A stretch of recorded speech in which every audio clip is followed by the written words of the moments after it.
Thanks for doing this. Super interesting topic. Sorry, I didn't wasn't able to get to it last week. By the way, it was a little crazy with all the news. No Um, worries. so, yeah, I mean, why don't we start with just talking about the Slingshots program? That was the news last week. You announced a bunch of these slingshots, if you will, which are grant research grants for mostly academics, I guess, in AI, right? Or what's the mix? And tell me Yeah, what it is if you can give me like a one sure. liner. Yeah, so I'd say it's a grant program focused on researchers. Often those are PhDs or postdocs, but really anybody who's working at that level, is eligible.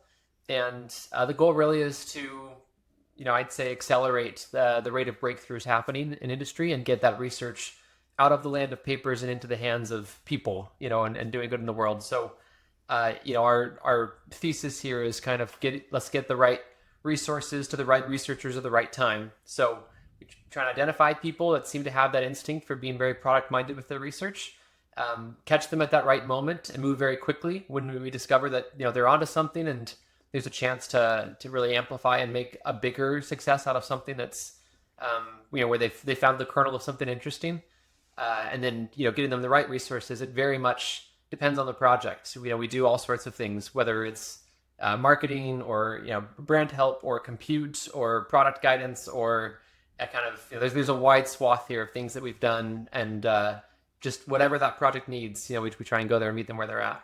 And I know it's been a weird time with academic research lately, with some of the funding being cut. Does that have anything to do with you wanting to start this project? Yeah, the time it is interesting. This program is something that we ideated and launched before the current funding environment made it even more, I think, necessary and welcome. We've seen from if you look at who is applying and getting into these batches, it is some of the very top programs that you think, even if funding is tight across the board, certainly at least they would be well supported. But I think it's partly there's a funding element, but I think also there's just traditional research labs and advisors don't necessarily always have the same experience that you need to not just do good research, but do research that has an impact and gets out there. So it's, I'm glad that it's worked out that in a time where there's a big need, this project can fill some of that need. Um, though we very much are supportive of and big fans of the funding avenues that exist in addition to this. I mean, NSF grants are huge. Myself, received one of those in grad school, so very appreciative for those. But it does go beyond that in terms of the scope of support you can get. That's not just funding dollars for headcount. Yeah, and you were an academic, like you said yourself. Just I think spun out of Stanford, right? So it's the human centered AI department, and now you've got this startup Snorkel AI, which I understand is all about data, like help it, like basically labeling data, but sort of automating that process.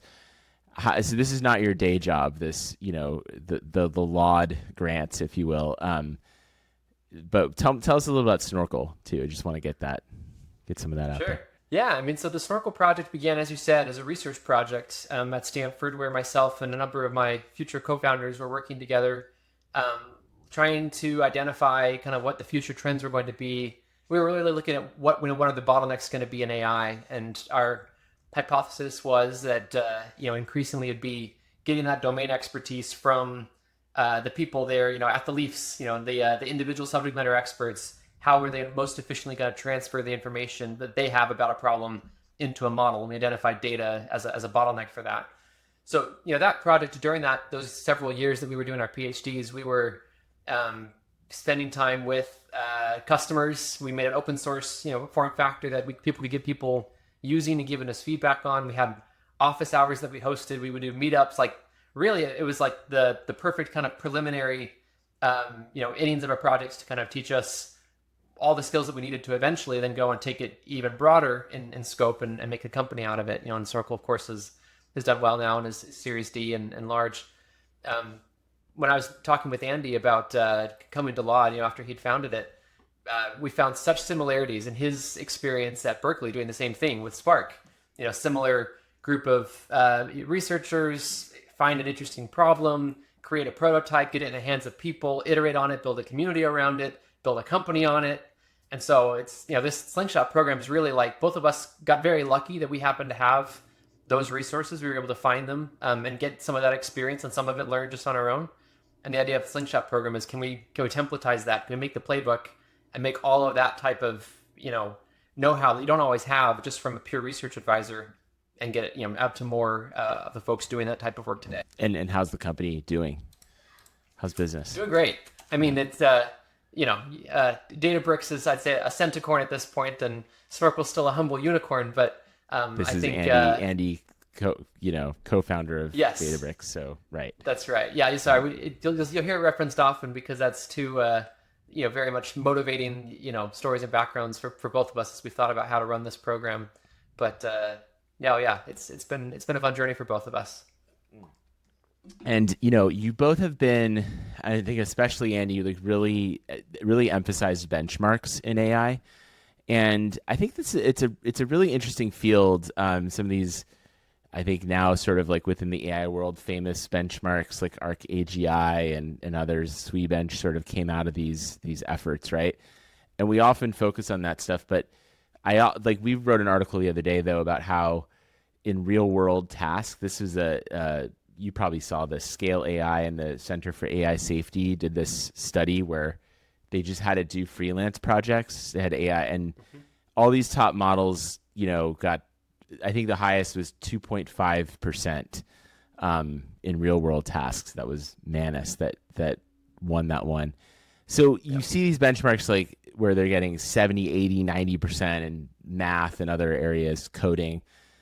And then you see these real world numbers and it's just really low. And I think that's a lot of experience. That's the experience that a lot of us have when just like putting these, to use in real life. How do you sort of look at that? Like, what is that disconnect about? And does it mean that the benchmarks need to be completely rethought? Yeah, no, I mean, absolutely, it's true. Models can really only rise to the level of competition around them, or if the evals are all saturated, it's very hard to develop a good model intelligently. So you need to have always that kind of gap identified if you're going to be improving a model or an agentic system.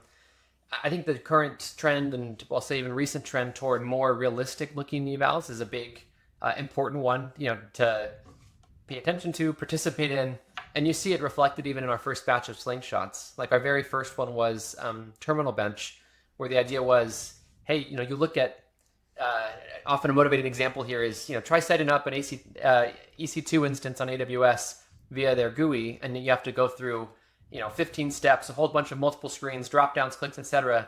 It's a single command in a terminal. And turns out these models are pretty good at text too, which is, a terminal gives you a text-based interface to manipulate a lot. So with Terminal Bench, they found this great abstraction where lots of different tasks can be captured in containers and then sort of driven by the terminal. And it allows you to add much more difficulty that looks more like real-world tasks. Like, can you do a fresh install of this, Linux operating system, or can you, perform this task that I care to do as a developer or as a scientist, and measure success there. So Terminal Bench was one of those, I'd say, evals where very much the goal was, can we get a flexible enough abstraction to capture some real-world tasks, make it hard enough, and that's been really useful, and that's why I think it's seen such adoption. Just a few days after it was released, it was included on the Claude model card, and mentioned from stage by Dario. That was exciting for the team. And then now, we see it all over the place. And that same, I'd say, sort of principle you see reflected as well in another one of our Slingshot recipients in this first batch, Code Clash, out of Stanford and Princeton, where they kind of said, hey, instead of just seeing, can you complete little coding puzzles that we define for you, what if I give you a code base to manage and develop and evolve over time to create, to compete in this arena that they've set up? So I can go into more detail if that's of interest. But yeah, you'll see with both of those that flavor of, let's find the higher level tasks, the more complex tasks that we can use to guide model development. One thing that happens when you introduce these new benchmarks is all of a sudden companies, well, open source, but also mostly companies, they start developing models that do better and better on those tests, like pretty rapidly. So, and I think oftentimes that's looked at as like progress in AI capability. It's also probably like training these models to, for these tests, right? Sort of teaching to the test. Do Sure. you, I mean, and I know you've been involved in some of this, like trying to find ways to, to sort of have it be impossible for the training data to include some of these tests. Is that kind of what you need to do to, you know, to do this, or am I looking at it the wrong way? And it really is AI progress, and it's not teaching to the test. Yeah. I think a bit of both. I mean, there's an element of any time that you have looked at the data, like every time you look at data, you are overfitting yourself to that because that's the example you're going to think of. That's what you're going to pay attention to and look for. In addition, of course, to if then there's a proper leaderboard and a number that you're trying to optimize for. So some of that's unavoidable because a blind score with no feedback is a very noisy signal to optimize on.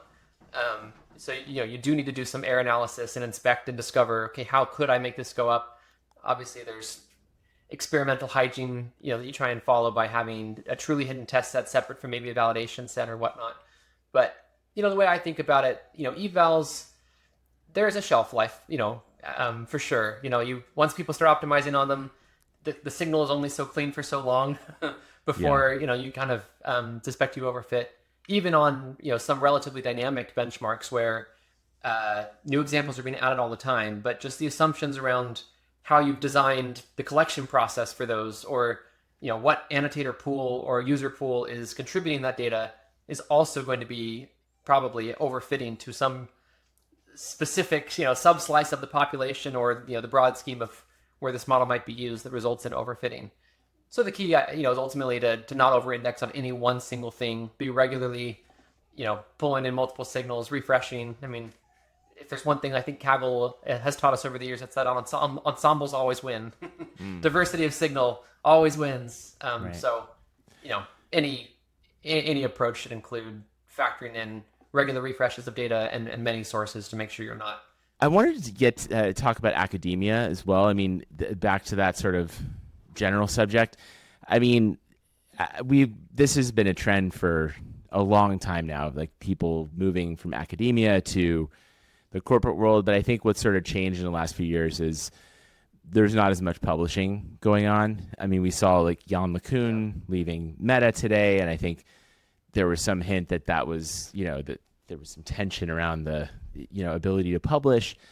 So, what is the, I guess, what is it possible to do in academia now as a researcher? Can you still do meaningful research without access to like this massive compute? Do you think? Yeah, no, it's a great question. As the relative cost to like do frontier model modeling training, I guess, has increased, I'd say I have seen a shift within academia to focus more on some of the areas that require still novel insights and discovery and analysis, but maybe less of just the raw grinded out compute.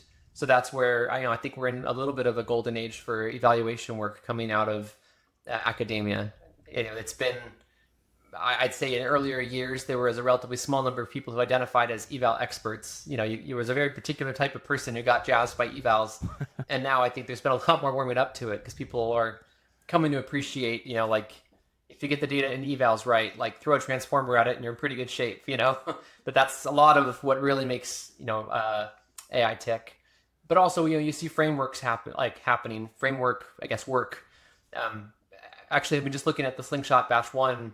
You see a nice spread of the types. All of these are happening in academia, with the exception maybe of ArcAGI, that is as a nonprofit. But we've got here benchmarks, but also agent frameworks, like sort of optimization tools with the DSPy and JEPA projects. Some applied domains. Biomni was one focused on kind of the biologist workflow, or BizBench is looking at white collar work. So I mean, there really is still, I'd say, a large expanse of work that can be done just kind of building on the backs of the model that somebody spent $1 billion to make at one of the big frontier labs. And the open source has never been, stronger. I think, there was an initial gap for sure, as there was some first mover advantage, but we're seeing increasingly capable open source models coming out every day, which, then provides a great substrate to then go and inspect and incorporate into bigger systems and test out new ideas with. And I know data is one of the big bottlenecks, as you said, as is compute power. But it also seems like there's something going on now where it's like the models are actually in a lot of ways smarter than people, in their ability to recall information. Smarter than me anyway, in a lot of ways. I learn from them all the time. But then they're not logical. Like they make these weird mistakes that a human would never make, and they're sort of unpredictable. And I was sort of wondering if do you think there's, or maybe there already is a benchmark that tries to get at that? Like just sort of how reliable, like on a, Right. in a very not intelligence way, but just sort of like how a person would be. Right. Yeah. I mean, people will talk about this sort of the jagged edges of intelligence, for these models. The fact that it's not smooth, it's not always intuitive, where they're going to do something super extremely impressive beyond, average PhD level, and then miss something that a third grader could get right, and it can be pretty surprising to folks. So yeah, I mean, you look at the benchmarks that are developed, and in some the space is massive. You'll have things that are checking reasoning ability and kind of just general knowledge across a wide variety of domains. But then you do see ones. I mean, for a long time, but even before the current batch and the post ChatGPT moment, there were like the glue leaderboard that Sam Bowman put out from NYU, where a number of the tasks in there were measuring common sense at the time. We were measuring how much we could improve a model's ability to like reason about seemingly basic things. So it's not a new, I guess, trend to try and inspect this. I think AI systems have always had this, where we're pretty good at making narrow systems and making them truly general. Opens up a lot of surface area where there could be these types of, abnormal behaviors. You do see some attempts at measuring just like what's the real experience of working with one of these models from like for whatever my true consumer tasks are. And I think like the fact that we've seen Ella Marina see such traction in the past couple of years speaks to that's real users coming with real questions that are created on the fly, so it can't have trained on them specifically ahead of time. Like that may be one of the closest things that gets to this idea of how does it do. And even in that case, you will get ML researchers who like to go there and give their convoluted questions. So it's not always a pure distribution to what you or I may do in a given working day. Yeah. But I think it's getting closer than some of the more artificial feeling benchmarks of the past. Yeah. I mean, it sort of dawned on me that, I mean, it's not, always talk about super intelligence and AGI and all this stuff, but like, that's not actually what I think the marketplace is sort of wants at this point.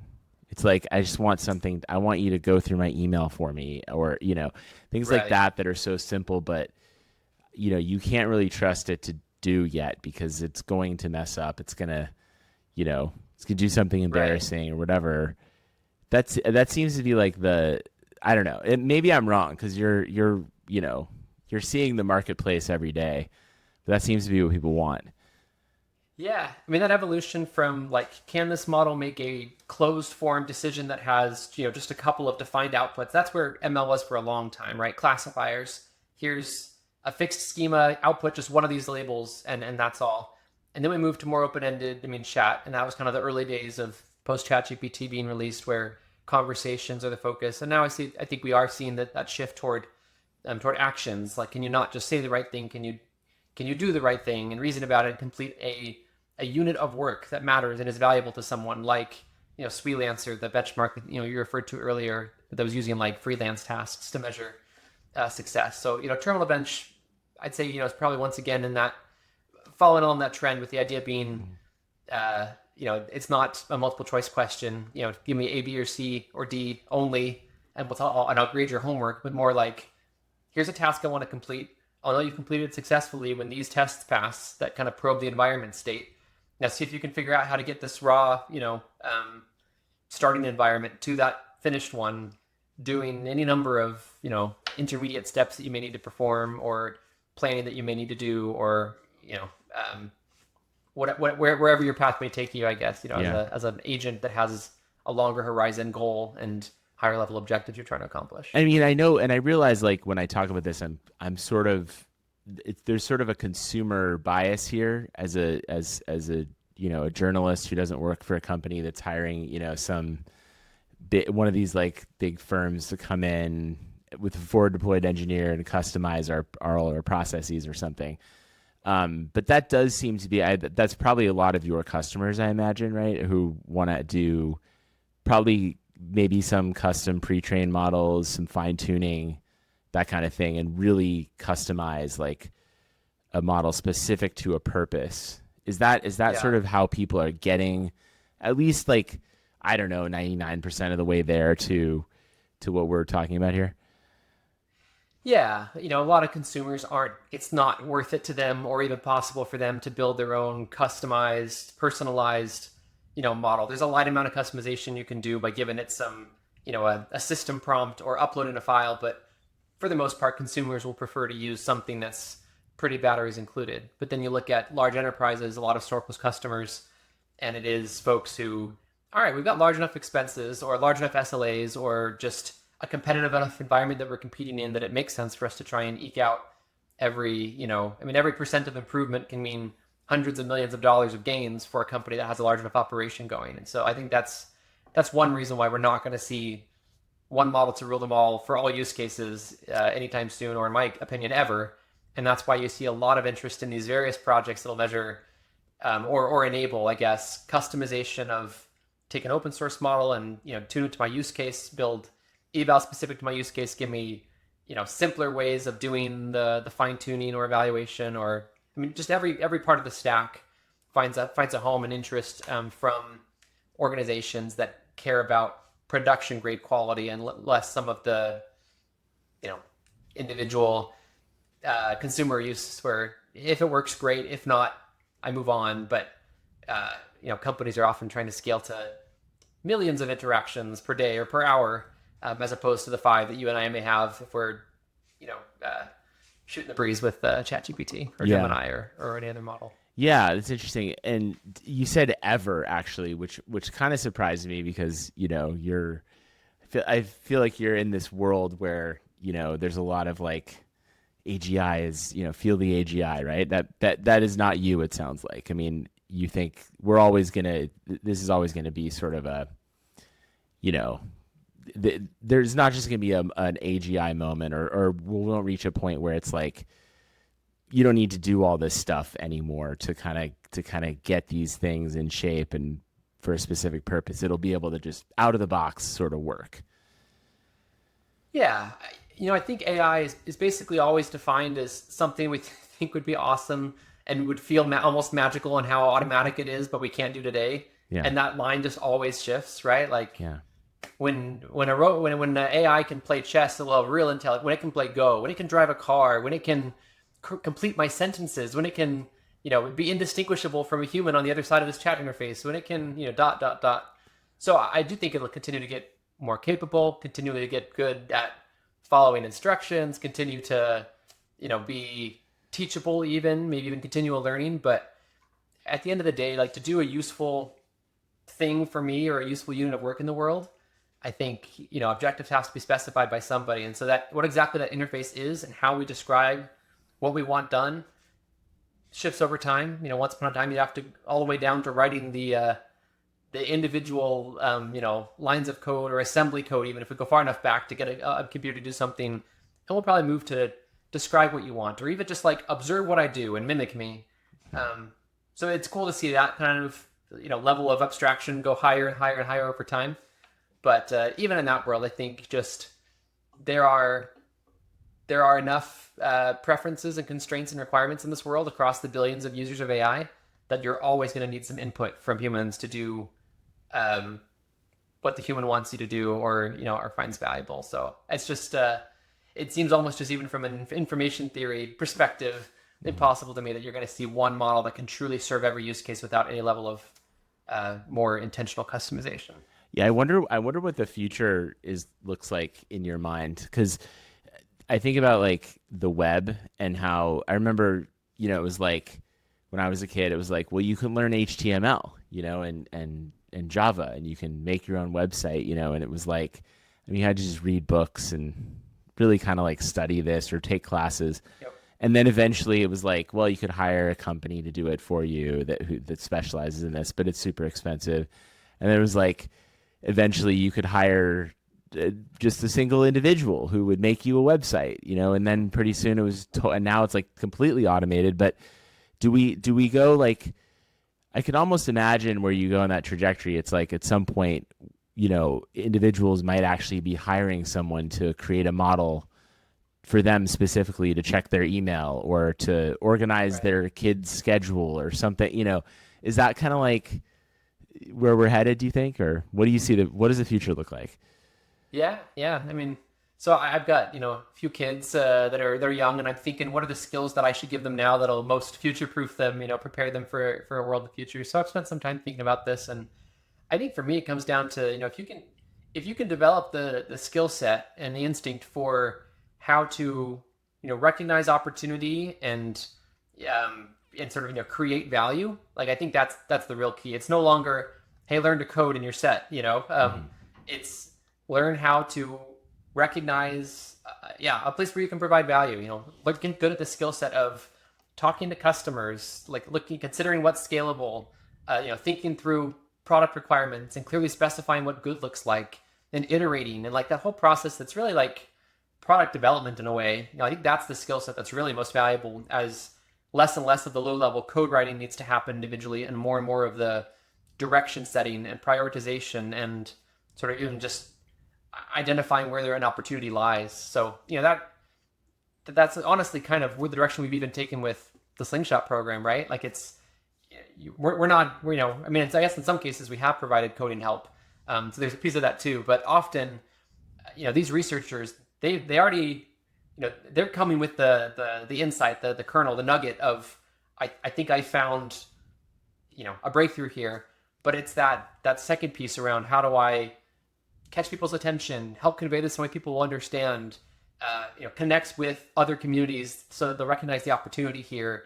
All those other pieces that really take a project and make it from, cool graph in a paper to people use this and build on it and it changes the way people interact. And like, that's, where we get excited, I guess, as Laud Institute, is seeing that type of traction, take place. And there's also Laud Ventures, right? So you're an investor. Um, I'm not sure what kind of startups you're investing in, but I mean, is there a lot of opportunity right now to sort of invest and find these companies? Are they because I think there's a lot of people who are like, well, you already have OpenAI and Anthropic and the Mag 7, they're all in this like where there's no opportunity anymore. Yeah. What do you see out there? Yeah. I mean, anytime that you have this much change this rapidly, there is opportunity. If the pie is expanding that quickly, if the number of use cases that can be accomplished via AI today that could not be accomplished by it a year ago, like that frontier is just expanding so quickly that there are absolutely opportunities to. It's not just first mover advantage, but like there's a piece of it that is you can be one of the first to recognize what is now possible or what will be possible soon and prepare kind of that value prop to slot in those places. And there's also a lot of reasons why these big companies with centralized offerings, there's just some like 0 to 1 barriers that will keep many users from wanting to use those models or those setups, right? You building on an open source model, building on a local model will always have, I mean, especially on the control axis, just things that you can't parallel with a closed model. The fact that you know exactly what's running, you control the uptime, you control the level of security and privacy, you control the level of customization that's possible, you control, I mean, just on and on and on. And so, I mean, you see that certainly with a lot of companies having that preference. Why is open source continued to be around and healthy and alive for decades now? And it's because it's not just a moment in time arbitrage opportunity. It's that there are benefits to an ecosystem and open and customization options that come. So to the companies that we see, I mean, both the research breakthroughs happen on the Laud Institute side that we would support with Slingshots, the companies that we see on the venture side, including sometimes Slingshots that want to then take their breakthrough and make it commercialized as a way to get it even further, and that we then support on the venture side. There's no shortage of opportunity, for AI to be applied in new places, or just with better taste or with better specialization or customization than you might get from one of the standard, more off the shelf offerings. What size checks are you writing typically? Yeah, I know it varies. We're a fund that's focused on early stage, often aiming to be the first check in. But the funding environment's unique right now. There's a wide range of what first check size looks like. So it can vary quite a bit. But I don't know. Maybe I won't quote specific numbers. But if there's someone interested, they can certainly reach out and we'll take a look at most deals. Yeah, well, I mean, I think what I was getting at is that I imagine you're not writing these $1 billion checks. This is like what we hear about today, and these VC funds have gotten so huge that I think you're kind of, if I'm getting it right, it's like there's like there's smaller plays here in it, that will sort of rise from this new wave of technology, and it's not going to take a $1 billion check. Is there some like advantage to being a small investor right now in this world? Oh yeah, absolutely. I think you see a lot of firms realizing that just given how quickly there's a lot of FOMO in general, right? The fact that AI is so potentially disruptive and that it can, upend whole major business models and sectors means there's a lot of desire to not miss out, which puts some pressure that can raise prices, especially as a company has more validation and gets further along. And so to have a good return on the investments that you make, you do need to get in often as early as possible. You take on a little bit of risk when you're investing, before every single box has been checked, but it comes with a lot more potential for upside by calling and supporting very early on something that you think is high potential. So as an early stage fund, that's very much our philosophy. Is we're not looking for necessarily to invest in a uh, you know mega growth AI company like an Anthropic or OpenAI that's already raised 100 million. Um, for the most part, we're looking for places where we believe in the founders. We believe that they have that. And we're usually looking at researchers, people that we think it's a lot easier to teach somebody who's good at finding breakthroughs and deeply understands the space and problem how to build a company than it is to find somebody who's excited to build a company but doesn't know any particular domain super well. So that thesis is also, I'd say, something we hold close as we look at different deals, and just being embedded with the research community. Like AI is, I think, more technical in some ways than um, the startups you might have seen in the past, where you needed software development skills, but maybe not necessarily the same depth of understanding that AI requires today. So I think it's never been a better time for a researcher to start a company where that research, that deep understanding of a space can really give you an edge in terms of recognizing where real opportunity is going to be for AI now and then in the coming months and years. And then when you say researcher, I think it's like we almost have to define that at this point, because there's the AI researchers who have, I think the rarefied, ones who understand, who have experience in the hyperscaling of like AI data centers, and they're the ones getting these huge offers that we read about. And then there's like, I think you're talking about a different kind of AI researcher who's maybe looking at other parts of the stack, right? Is there like a way to define that? Yeah, yeah. I mean, I think of research as, yeah, it's not limited to just who knows how to train a large scale, distributed mixture of experts model. I mean, a lot of what you're seeing happening in the frontier labs right now, I think it's more of a mindset almost. Somebody who's able to take open-ended problems and recognize thinking from first principles where it doesn't have to be this way. We could approach it differently and kind of design an experiment to suss this out and create the data set that will highlight this trend. And when I find something interesting, know how to double click on it and run ablations to really deeply understand the problem. And I think there's actually few experiences that are better preparation for building having creating a research breakthrough or building a company, since we've talked about both sides here today, than going through a PhD where you do need to do all those things. I mean, consider open-ended problems and think through possible solutions, and ideally talk to think about how would this actually get used, how would this actually get plugged in. I mean, there's theoretical research as well, but I think often we're looking at some of the more applied stuff where the goal is to get more than a citation out of it, or a handful of citations, but to really see adoption, whatever that means for you. People using it, people building on it, product in people's hands that's powered by it. That was certainly a thrill for us as we were building Snorkel and saw different applications where this got plugged in, this technology, and now it's, hey, literally over 1 billion people are using a product each day that has Snorkel at its core. That's exhilarating as a researcher. That's what we see a lot of these folks really excited by, and part of the reason why they're interested in going the path of maybe not necessarily taking a big check to go work on a piece of a big system at one of these companies that are large, versus making something new happen with a breakthrough or a deep insight that they have. Yeah, and in Snorkel's case, it's like the research came in around automating the labeling, right? So it was like you could have these experts come in and generate data, or you could sort of have experts label data that's already out there who understand the field. And you were like, the AI research was figuring out how do we actually automate the labeling of that data portion, and then you can get that expert data without actually having to, there's probably impossible to get like enough experts for these models, right?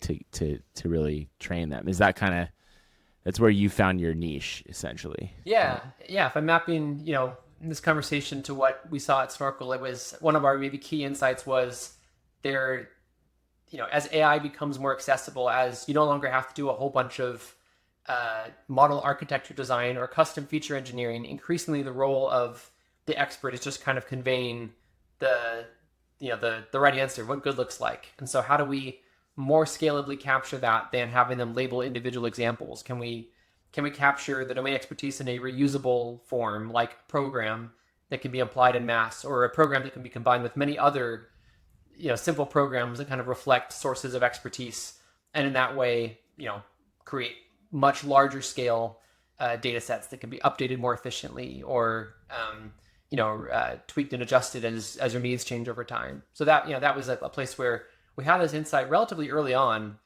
with the project, but then from there had to think through, what are the abstractions that are comfortable to work with? What are the metrics that make sense to guide a person as they're building these little functions? What are the data sets and the real world use cases where we can go and run this to prove that it actually is providing a big orders of magnitude advantage?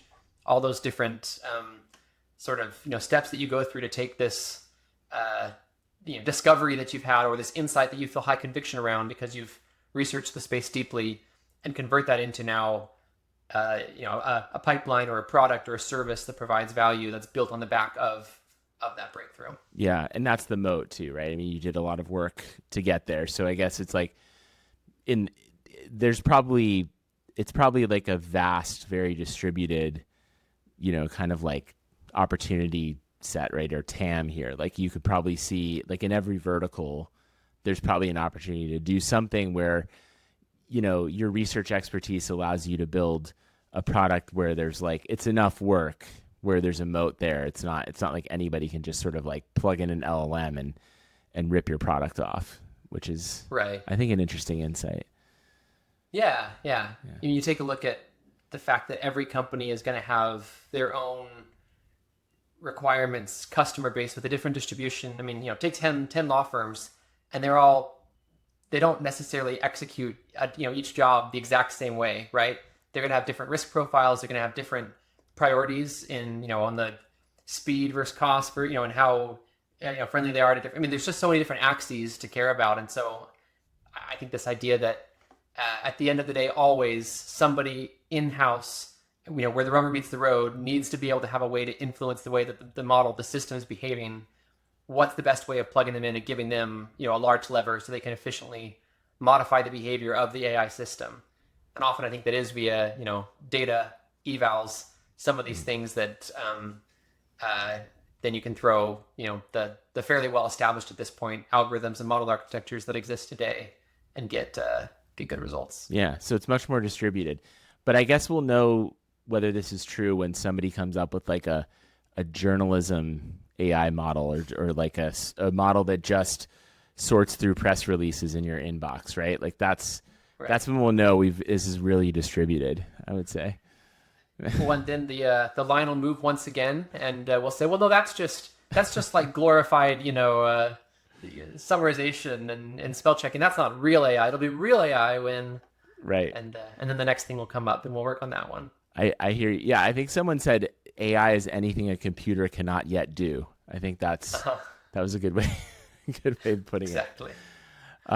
This is really fun to chat. Is there anything else I didn't ask about that you want to? I know I took you in a wide range of areas, but Yeah, no, I think this was great. I mean, we're super excited about this. Is just batch one of Slingshots.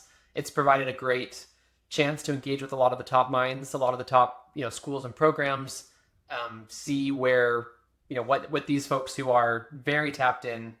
There's really not been, I think, anybody outside of academia who's been able to recreate the the level of like the frequency of just insights that happen, something special about that environment where there's a focus on discovery and in-depth looking. So it's made it an exciting place for us to find researchers to support. Batch one now is announced and those projects are underway, and batch two is looking just as good. So we'll keep you and everybody else posted as future batches are announced of projects that we're excited about and think have the potential to change the world. that sounds great. And yeah, I mean, I guess do you expect it'll sort of like increase in size, like the funding and that kind of? Are you getting more interest from people in that? Yeah. I mean, we've been thrilled with the level of inbound interest that we've had. Originally, we were thinking to release a batch of 10, and it became 15. So that might speak to just the embarrassment of riches that we've seen in terms of the quality of applications that have come in. So yeah, we'd love to support as many as we feel like are at that high bar that we've set for ourselves and that we can support with the team that we've pulled together. But yeah, we're hoping that this does become an increasingly valid option for any and every researcher of that caliber that wants a boost in taking their product to the next level. Awesome. Thanks, Braden. I appreciate the time.